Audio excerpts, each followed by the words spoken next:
दोस्तों, आप लोगों ने खूनी गुड़िया, पापी गुड़िया जैसी कहानी ज़रूर सुनी होगी। लेकिन अगर किसी दिन आप ऐसी जगह पर फंस जाएं जहां पर एक पापी गुड़िया नहीं बल्कि आपका सामना हज़ारों पापी गुड़िया से हो जाए, जो पेड़ पर लटकी हुई हो और आपस में बातें कर रही हों और उनकी भयानक आंखें देखने में ऐसी लगती हों मानो वो किसी से बदला लेना चाहती हों। बहुत समय पहले की बात है।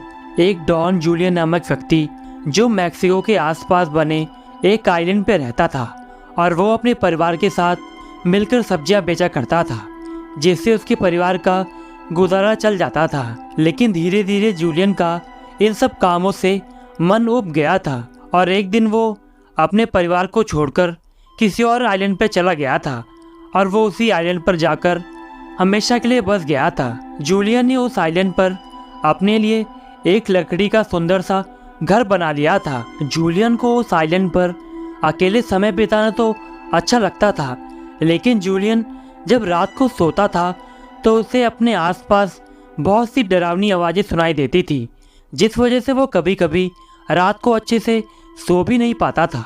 एक दिन की बात है, जूलियन सुबह उठकर अपने लिए फल तोड़ने गया था और वो जैसे ही वापस अपने घर की ओर लौटता है तो उसे एक बच्चे की आवाज़ सुनाई देती है, मेरी प्यारी गुड़िया को कोई बचा लो, वो डूब रही है। जूलियन ने जब उस बच्ची की रोने की आवाज़ सुनी तो वो भागते भागते उस ओर चला जाता है जहाँ से उस बच्चे की आवाज़ आ रही थी। जूलियन वहाँ पहुंचकर क्या देखता है कि एक छोटी सी बच्ची अपनी गुड़िया को बचाने के लिए एक नहर की ओर दौड़ पड़ती है और कुछ देर बाद ही वो उसमें कूद जाती है। जूलियन उस बच्ची को देखकर उसे बचाने के लिए उस गहरे नहर में कूद जाता है, लेकिन तब तक बहुत देर हो चुकी थी और वो लड़की डूबकर मर गई थी।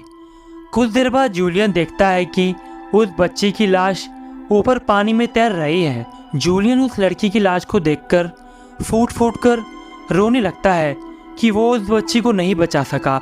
उसके बाद जूलियन उसी नहर के आसपास उस बच्ची को दफना देता है और वापस अपने घर की ओर चल देता है। जूलियन उस दिन बहुत बेचैन था, उसे बार बार उसी बच्ची का ख्याल आ रहा था। अब धीरे धीरे दिन बीतता चला जा रहा था और ना जाने क्यों वो रात बहुत ही भयानक सी प्रतीत हो रही थी। जूलियन अभी भी बार बार उसी जगह को याद कर रहा था जहाँ पर उसने उस लड़की को दफनाया था, लेकिन थोड़ी देर बाद जूलियन को किसी तरह नींद आ जाती है। जूलियन गहरी नींद में सो ही रहा था कि तभी उसे महसूस हुआ कि कोई उसका गला दबा रहा है। जूलियन की नींद तुरंत खुल जाती है। जब वो आँख खोलता है तो देखता है कि वही लड़की जिसे उसने दफनाया था वो उसके ऊपर बैठी हुई है। उसकी आंखें बहुत भयानक सी प्रतीत हो रही थी और उस लड़की के बहुत बड़े बड़े नाखून भी थे। वो लड़की अपने नुकीले नाखून को जूलियन की गले में चुभा देती है और बोलती है, तूने मेरी गुड़िया को नहीं बचाया, अब तू भी जिंदा नहीं बचेगा। जूलियन की गले से अब खून आने लगा था।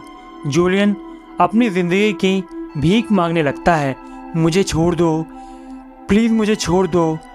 जूलियन की बात सुनकर वो बच्ची बोलती है, ठीक है, आज तो मैंने तुझे कुछ नहीं किया, तुझे मैंने छोड़ दिया, लेकिन अगली बार से तूने मेरी गुड़िया का अगर ध्यान नहीं रखा तो तू ज़रूर मारा जाएगा। और उसके बाद वो लड़की अदृश्य हो जाती है। जूलियन अब उसी रात डरते डरते उसी जगह पर पहुंच जाता है जहां पर उसने उस लड़की को दफनाया था।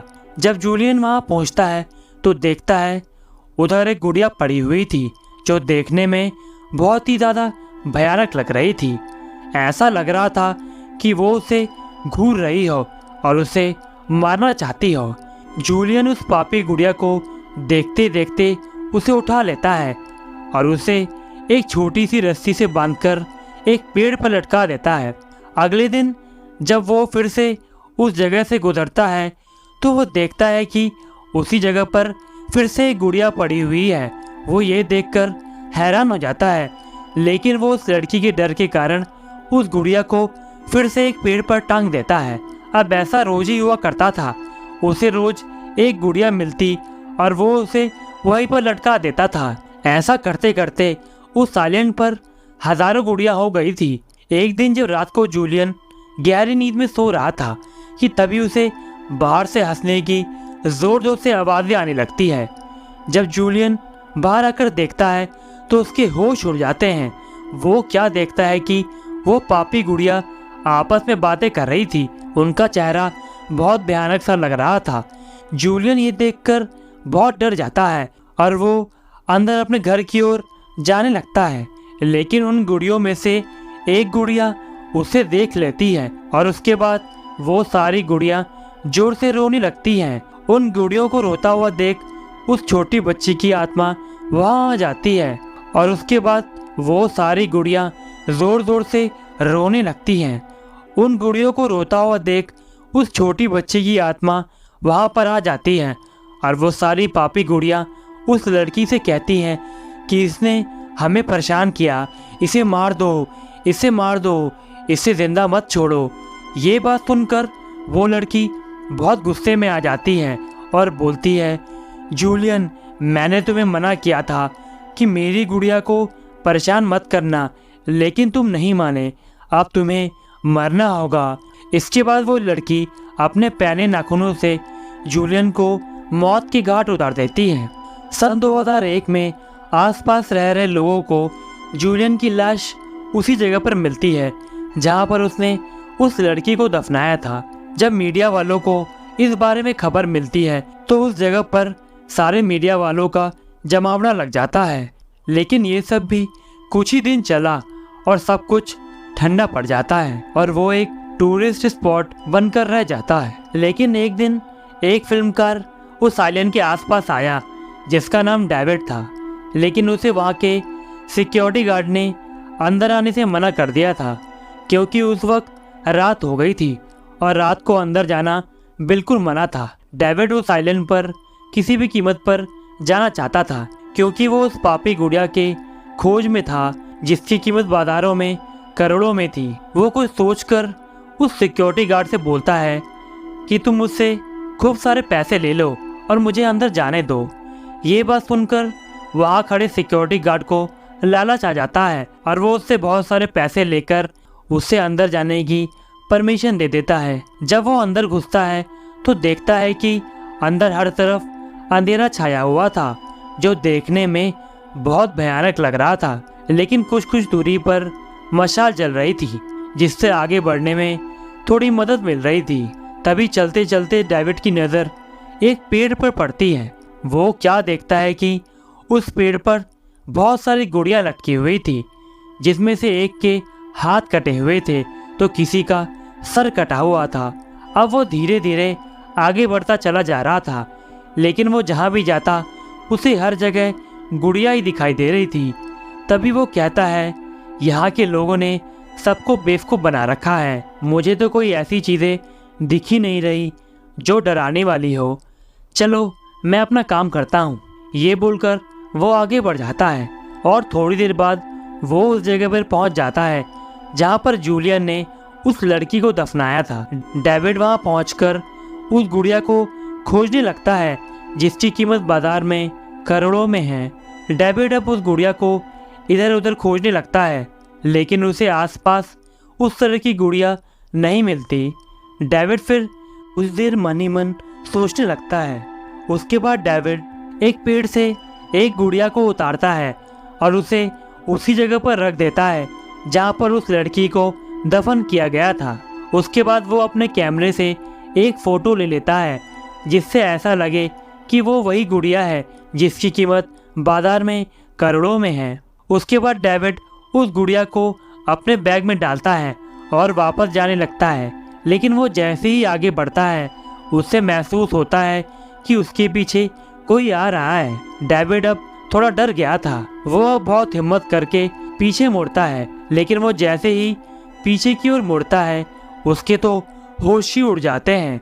वो क्या देखता है कि एक गुड़िया रेंगते हुए उसके पीछे आ रही थी। डेविड उस गुड़िया को अपने करीब आता हुआ देखकर वहाँ से भागने लगता है, लेकिन वो जहाँ से भी जाता उसे हर तरफ रेंगती हुई गुड़िया दिख रही थी। और कुछ देर बाद वो क्या देखता है कि उस आइलैंड की सारी पापी गुड़िया रोने लगती हैं और बोलती है कि इसने हमें परेशान किया है, इसे मार दो, इसे मार दो। ये देखकर डेविड की हालत और भी ज़्यादा खराब हो जाती है। डेविड अब बहुत तेज़ी से पागलों की तरह इधर उधर भागने लगता है और कुछ देर बाद वो एक पत्थर से टकराकर नीचे गिर जाता है। और वो जब उठकर ऊपर देखता है तो उसके तो होश ही उड़ जाते हैं। उसके सामने एक बच्ची खड़ी थी, लेकिन उसका चेहरा देखने में बहुत ही ज़्यादा भयानक सा लग रहा था और उसके बहुत नुकीले और बड़े बड़े नाखून भी थे। वो लड़की डेविड से बोलती है, डेविड, मैंने सबको समझाया है कि मेरी गुड़िया का ख्याल रखो, उसे परेशान मत करो, लेकिन कोई मानता ही नहीं है। और उसके बाद एक बहुत भयानक हंसी के साथ वो डेविड के आँखों को नोच लेती है और उसके बाद उसके शरीर को लहूलुहान कर देती है। ज़्यादा खून बह जाने के कारण डेविड तड़पते तड़पते वहीं पर दम तोड़ देता है। दोस्तों, अगर आपको मेरी ये वीडियो पसंद आई तो इस चैनल को लाइक कीजिए, सब्सक्राइब कीजिए और बेल आइकन दबाना बिल्कुल ना भूलें।